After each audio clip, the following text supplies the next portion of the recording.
નમસ્કાર. ચાલો એક ક્ષણ માટે વિચારીએ, બ્રહ્માંડમાં એવી કોઈ જગ્યા હોઈ શકે જે પ્રકાશને પણ ગળી જાય? સાંભળવામાં જ અજીબ લાગે નહીં?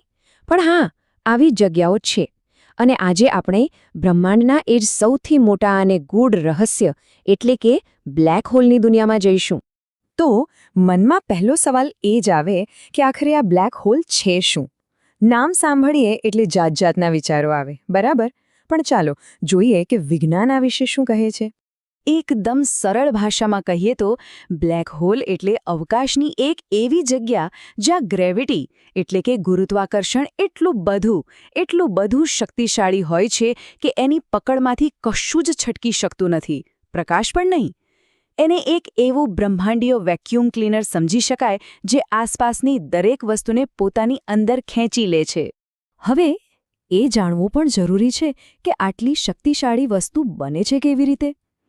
એનો જવાબ છે ને એ કોઈ વિશાળ તારાના જીવનના અંતિમ એકદમ નાટકીય તબક્કામાં છુપાયેલો છે. આખી પ્રક્રિયા છે ને એ લગભગ 3 સ્ટેપમાં થાય છે. જુઓ, સૌથી પહેલાં તો એક ખૂબ જ મોટો તારો હોય, આપણા સૂર્ય કરતાં પણ અનેક ગણો મોટો. એ લાખો કરોડો વર્ષ સુધી પોતાનું જીવન જીવે. પછી જ્યારે એના જીવનનો અંત આવે ને ત્યારે એ સુપરનોવા નામના એક જોરદાર પ્રચંડ વિસ્ફોટ સાથે ફાટી જાય છે. પણ કહાની અહીંયા પૂરી નથી થતી. જો એ વિસ્ફોટ પછી જે કેન્દ્રનો ભાગ બચે છે એ પૂરતો ભારે હોય તો એ પોતાના જ વજન નીચે દબાતો જાય છે અને સંકોચાઈને બની જાય છે બ્લેક હોલ. બસ આ રીતે જન્મ થાય છે એક બ્લેક હોલનો. સારું, તો બ્લેક હોલ બને કેવી રીતે એ તો સમજ્યા, પણ એની અંદર શું હોય છે, એની રચના કેવી હોય છે? ચાલો એને પણ જરા નજીકથી જોઈએ. વૈજ્ઞાનિકો એને મુખ્યત્વે 2 ભાગમાં સમજે છે. તો બ્લેક હોલના 2 મુખ્ય ભાગ છે. પહેલો છે ઇવેન્ટ હોરાઇઝન. આને બ્લેક હોલની બોર્ડર સમજી લો. એક એવી લક્ષ્મણ રેખા કે જેને એકવાર કોઈ પાર કરી લે પછી પાછા ફરવાનો કોઈ જ રસ્તો નથી. એને પોઈન્ટ ઓફ નો રિટર્ન પણ કહે છે. અને પછી આવે છે એનું કેન્દ્ર, જેને સિંગ્યુલારિટી કહેવાય છે. આ એક એવું અજીબ બિંદુ છે જ્યાં ભૌતિક વિજ્ઞાનના બધા જ નિયમો કામ કરવાનું બંધ કરી દે છે.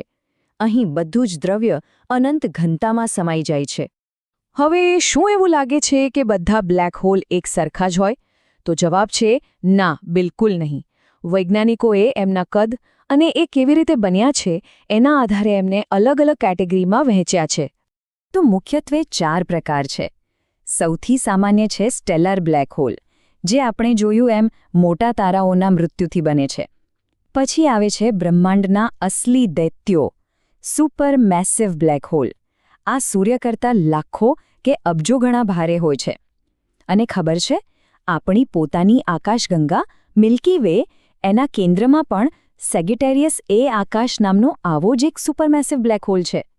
આ સિવાય ઇન્ટરમીડિયેટ અને પ્રાઇમોડિયલ જેવા પ્રકારો પણ છે, પણ એ હજુ પણ વૈજ્ઞાનિકો માટે એક મોટું રહસ્ય છે. ઓકે, અહીં એક મોટો પ્રશ્ન ઊભો થાય છે. જો બ્લેક હોલમાંથી પ્રકાશ પણ બહાર નથી આવી શકતો, તો એનો મતલબ એ થયો કે એ સંપૂર્ણપણે અદૃશ્ય છે. તો પછી વૈજ્ઞાનિકોને ખબર કેવી રીતે પડે કે એ ક્યાં છે? આ કામ છે ને એ કોઈ ડિટેક્ટિવના કામ જેવું જ છે. તો પછી સવાલ એ જ છે કે કોઈ અદૃશ્ય વસ્તુને શોધાય કઈ રીતે? વૈજ્ઞાનિકો સીધો બ્લેક હોલ નથી જોઈ શકતા, પણ એની આસપાસ થતી અસરોને જરૂર જોઈ શકે છે. એ લોકો પુરાવા શોધે છે. જેમ કે તેઓ જુએ છે કે અમુક તારાઓ અવકાશમાં કોઈ ખાલી જગ્યાની આસપાસ ચક્કર લગાવી રહ્યા છે. હવે આ બહુ વિચિત્ર વાત છે નહીં? આનો અર્થ એ થાય કે એ ખાલી જગ્યામાં કોઈ બહુ જ ભારે અદૃશ્ય વસ્તુ હોવી જોઈએ.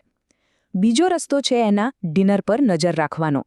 જ્યારે બ્લેક હોલ કોઈ તારામાંથી ગેસ અને ધૂળને પોતાની તરફ ખેંચે છે, ત્યારે એ પદાર્થ એટલો બધો ગરમ થઈ જાય છે કે એમાંથી એક્સ-રે નીકળવા લાગે છે. અને આ એક્સ-રે વૈજ્ઞાનિકોના ટેલિસ્કોપમાં પકડાઈ જાય છે, જે બ્લેક હોલની હાજરીની ચાડી ખાય છે. અને આ બધી થિયરીનો સૌથી મોટો અને નક્કર પુરાવો મળ્યો વર્ષ 2019માં. આ એ વર્ષ હતો જ્યારે ઇવેન્ટ હોરાઇઝન ટેલિસ્કોપ નામના પ્રોજેક્ટે કંઈક અશક્ય કરી બતાવ્યું. એમણે ઇતિહાસમાં પહેલીવાર M87 ગેલેક્સીમાં રહેલા એક બ્લેક હોલના પડછાયાની સાચી તસવીર લીધી.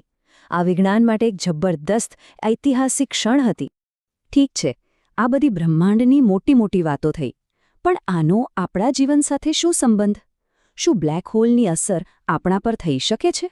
ચાલો હવે આ મોટા સવાલને જરા પૃથ્વીના સંદર્ભમાં જોઈએ. જાણીને આશ્ચર્ય થશે, પણ બ્લેક હોલ સમયને પણ અસર કરે છે. આઇન્સ્ટાઈનની પ્રખ્યાત થિયરી ઓફ રિલેટિવિટી કહે છે કે જ્યાં ગ્રેવિટી ખૂબ જ શક્તિશાળી હોય ત્યાં સમય ધીમો પડી જાય છે. હવે વિચારો, બ્લેક હોલ પાસે તો ગ્રેવિટી અત્યંત પ્રબળ હોય છે, તો ત્યાં સમય પૃથ્વીની સરખામણીમાં કેટલો ધીમો ચાલતો હશે? આ કોઈ સાયન્સ ફિક્શન ફિલ્મ જેવું લાગે છે, પણ આ વાસ્તવિક વિજ્ઞાન છે. હવે સૌથી મોટો ડર, શું પૃથ્વીને બ્લેક હોલથી કોઈ ખતરો છે? તો ચાલો હું તમને સીધો જવાબ આપી દઉં. ના, બિલકુલ નહીં. નિશ્ચિંત રહો. જે સૌથી નજીકનો બ્લેક હોલ છે ને, એ પણ આપણાથી હજારો પ્રકાશ વર્ષ દૂર છે, એટલે એનાથી આપણને કોઈ જ જોખમ નથી. આપણું સૌરમંડળ એકદમ સુરક્ષિત છે. તો આપણે ઘણું બધું જાણ્યું, પણ એક છેલ્લો અને કદાચ સૌથી રોમાંચક સવાલ હજુ બાકી છે. જો કોઈ વસ્તુ ભૂલથી પણ પેલા પોઈન્ટ ઓફ નો રિટર્નને પાર કરીને બ્લેક હોલમાં પડી જાય, તો એનું શું થાય? એ ક્યાં જાય છે? શું એનો અંત આવી જાય છે? આ એક એવું રહસ્ય છે જેનો જવાબ શોધવા માટે આજે પણ દુનિયાભરના વૈજ્ઞાનિકો મથી રહ્યા છે.